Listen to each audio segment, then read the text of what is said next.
Welcome to another episode where we explore the most haunting and mysterious places in the world. Today we visit Cochise County, Arizona, a land of history, adventure, and mystery. Cochise County is named after the legendary Apache chief who fought against the U.S. Army in the 19th century. The county is home to many natural wonders, such as the Chiricahua National Monument, the Kartchner Caverns, and the San Pedro River. But it is also home to many haunted locations, where the past refuses to stay buried and the spirits of the dead still linger. Cochise County has several hotels that claim to be haunted by various ghosts and phenomena. One of them is the Copper Queen Hotel in Bisbee, the oldest continuously operating hotel in Arizona. The Copper Queen Hotel opened its doors in 1902 and was originally built by the Copper Queen Consolidated Mining Company to accommodate the miners and their families. The hotel is said to be haunted by at least 3 ghosts: a woman named Julia Lowell, who worked as a prostitute and committed suicide in the hotel after being rejected by a client; a little boy who drowned in the San Pedro River and likes to play with the guests' children; and an old man who wears a long coat and a hat and smells of cigar smoke. Another haunted hotel in Cochise County is the Tombstone Grand Hotel in Tombstone, the town that was once known as the town too tough to die. The hotel is located near the site of the famous gunfight at the OK Corral, where Wyatt Earp with Doc Holliday and their allies faced off against the Clanton and McClory gangs in 1881. The hotel is said to be haunted by the ghosts of the gunfighters, who still roam the halls and rooms looking for revenge or justice. Some guests have reported hearing gunshots, footsteps, voices, and even seeing apparitions of the Cowboys.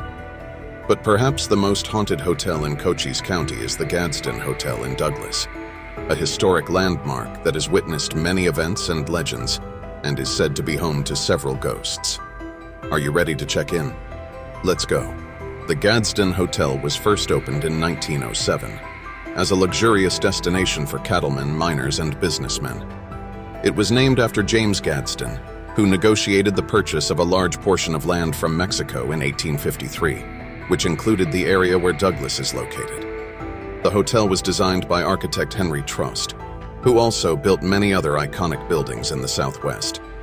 The hotel features a stunning lobby with a grand marble staircase, a Tiffany-stained glass mural, and a massive mezzanine. The lobby is so impressive that it has been used as a filming location for several movies, such as The Life and Times of Judge Roy Bean, starring Paul Newman, and Terminal Velocity, starring Charlie Sheen.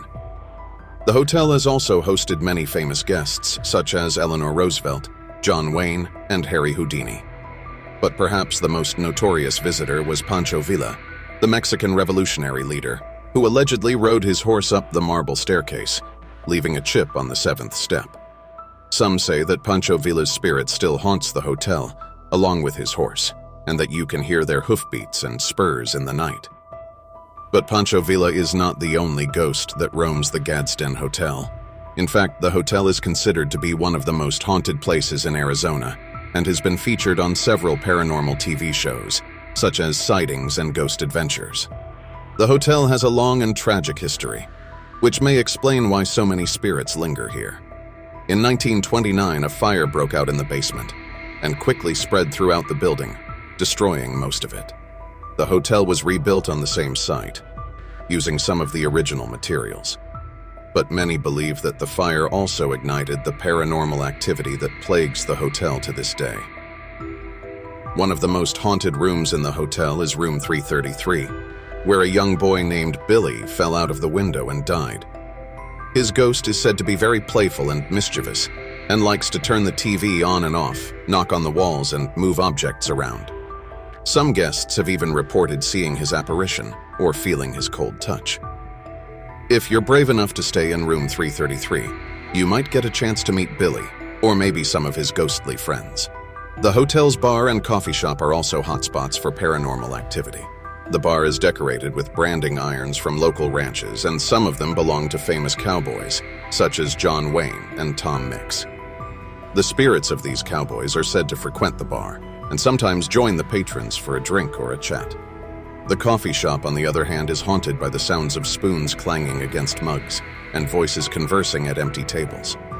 Some say that these are the ghosts of the miners and workers who used to come here for a cup of joe and a bite to eat.